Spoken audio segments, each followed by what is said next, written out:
Welcome back to the Athlete Hackers Podcast. My name's Chris Schrade.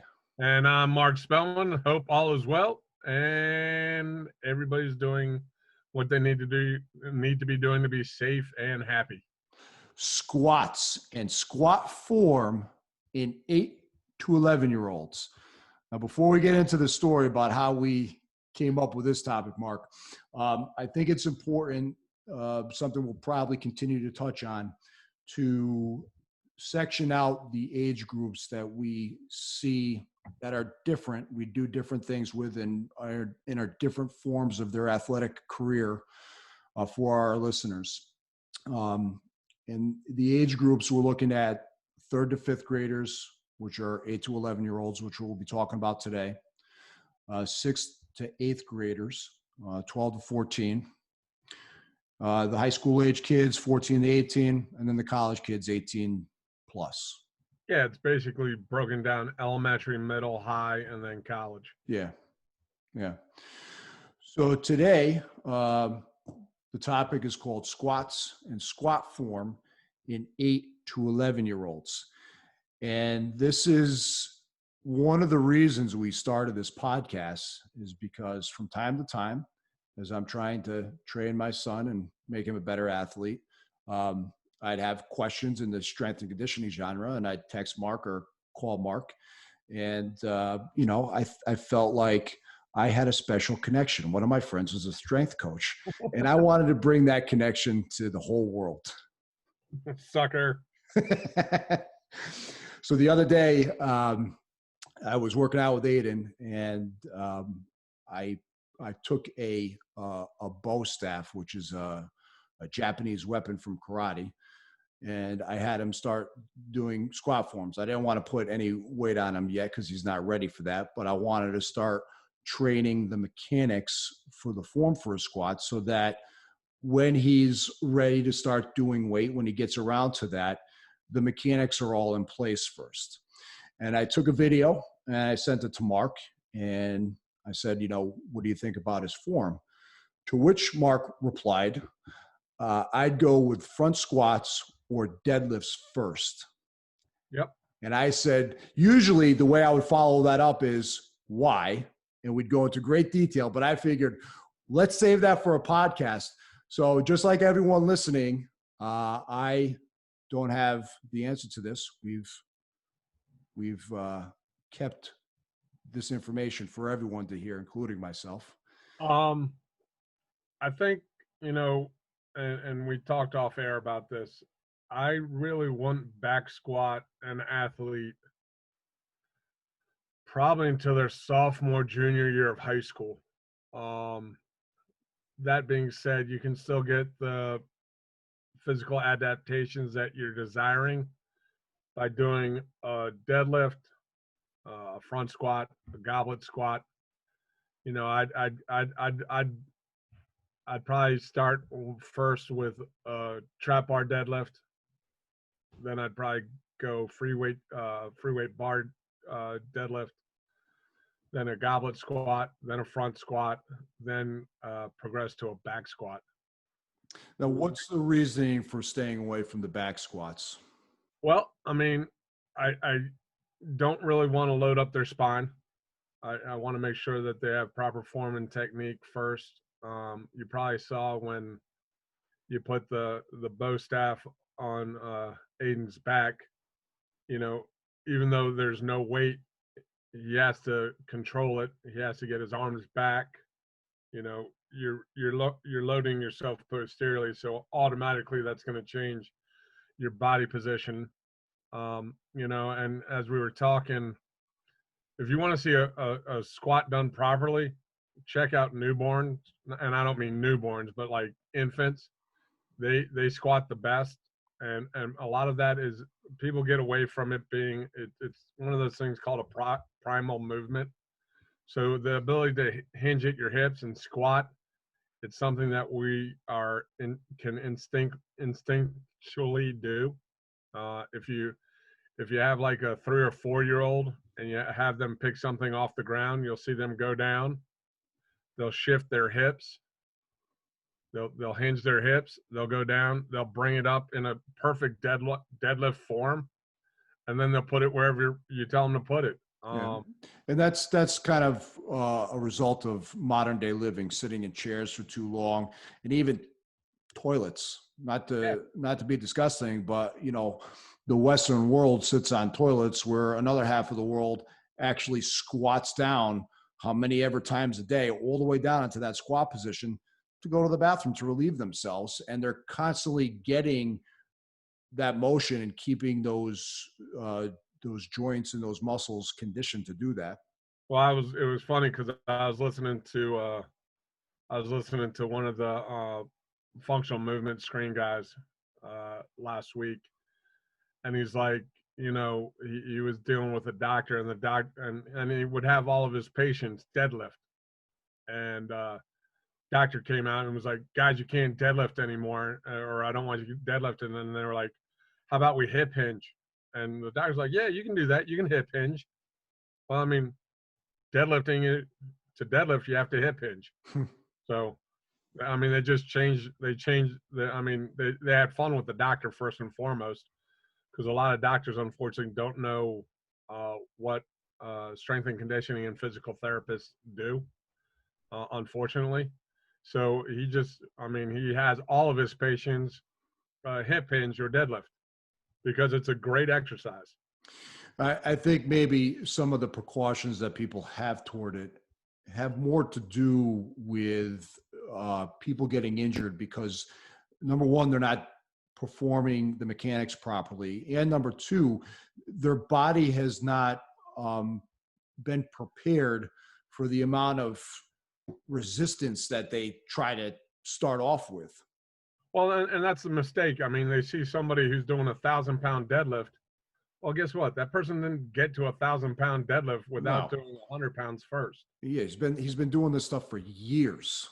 Yeah, I mean, just because somebody else is doing it doesn't mean you should do it. And if he stopped for any amount of time, he's not going to be touching 1,000 pounds anywhere close. So let's not even take into account the people that have not really done this at all. Even someone who's been training for a long time, if you're in if you've been injured or you took some time off of whatever, you got to start from the beginning and work your way up.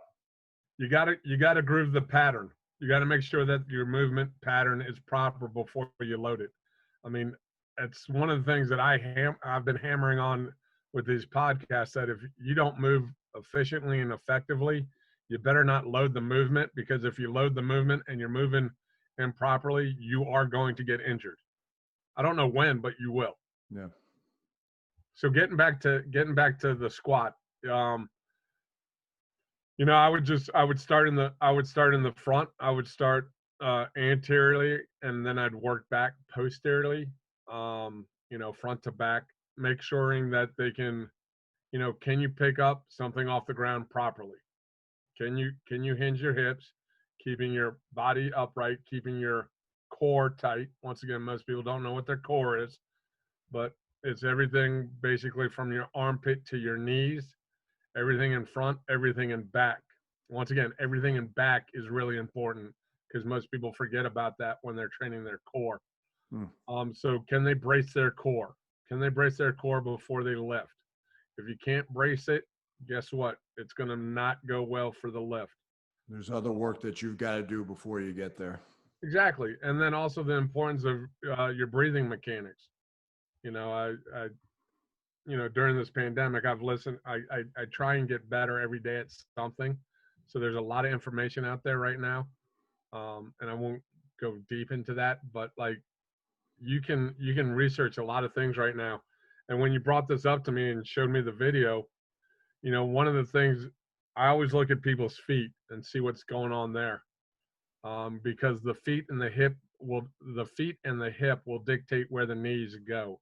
Mm-hmm. I was once again watching something else, and the gentleman talking was like, the knee is the dumbest joint in the body because it goes wherever the foot or the hip goes. It's dictated by other joints. So if you're limited in your mobility in your hip, in your foot, ankle, or your hip, what's going to happen is it's going to put the stress on the knee. So you have to make sure that you have good ankle and hip mobility in order to make sure that you can keep the knees stable. Your body goes up from the floor to the top of the head. It alternates between a stable and a mobile joint all the way up to the top of your head. So you have to have a stable foot, a mobile ankle, a stable knee, a mobile hip, and it just keeps going up the whole way. So you want to make sure that you have the mobility in the ankles and hips so that you can sit back properly and get the depth that you need to get to. People will argue depth on a squat. I'm not going to argue with anybody about how deep you go. I mean, I think the years of going ass to grass, I think that they've come and gone. But as long as you're getting to 90, and actually there's research out there saying that partial squats are actually better for sprinting mechanics. So, you know, it's one of those things you got to understand why you're doing what you're doing. But partial rep squats seem to aid in the sprinting mechanics. Now, even going back to our younger guys and just starting to kind of prime their mechanics, which what I was trying to do with Aiden. You're saying even I think you alluded to something where just the way his body was positioning with the back squat, with his shoulders going back more, and even holding the bow staff with no weight is probably not the best positioning for their body. Yeah, I you know, I've had time and I've made two sand balls out of two old basketballs. I have a 10-pound one and a 22-pound one. And my youngest son wanted to work out with the lighter one because the other one's heavy for him. And I had him hold it out in front of him, and we were working on triple extension. So I wanted him to throw it over his head, behind his head. But, you know, the main thing was when I looked at him getting down, his feet would move in and out to get down in a squat pattern. And I just tried to cue him that you want your feet to be slightly wider than hip width apart. You want to stay up nice and tall, head up, chest up. You want to push your hips back like you're closing, like pretend that you have your arms full with something and you have to close a door behind you. So you want to push your hips back to make sure that you're hinging at your hips, and then you sit down. For yourself and for Aiden, with playing basketball, it's like boxing out. So that's a hip hinge. For people that don't know how to hip hinge, what I would tell them to do is to stand like anywhere between like 18 to 24 inches away from a wall, have their feet a little wider than hip width apart, head up, chest up, bend their knees slightly, and push their hips back until their butt touches the wall.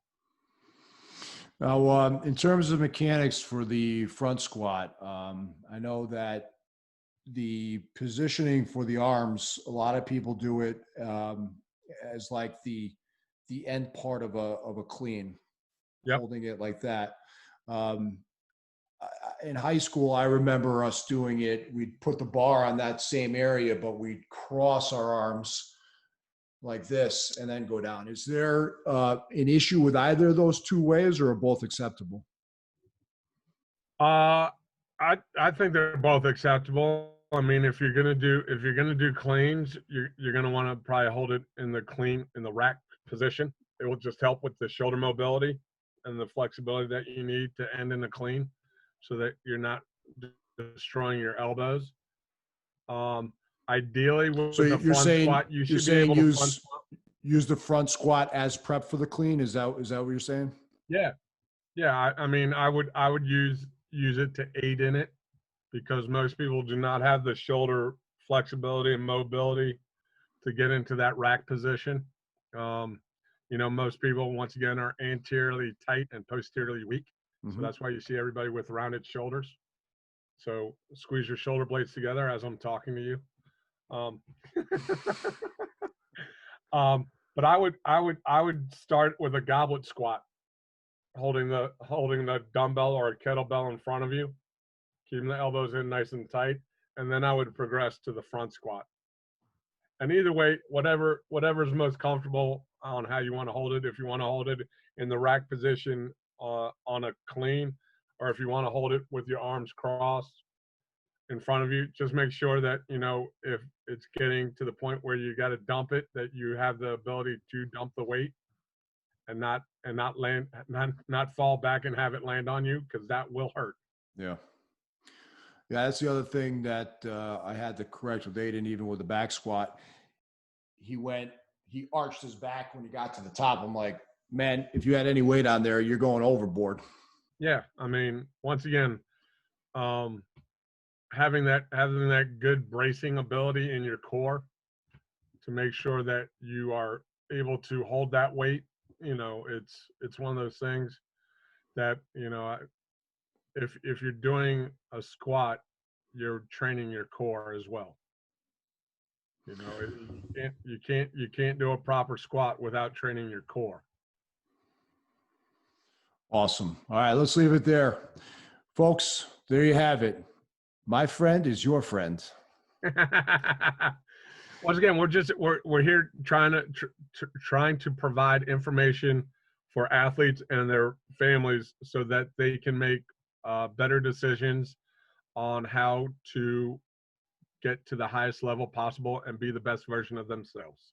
Absolutely. Tune in for the next one and share our podcast with your friends that are athletes or parents of athletes, please. All my best. God bless. Appreciate you guys. Stay safe. Peace. See you.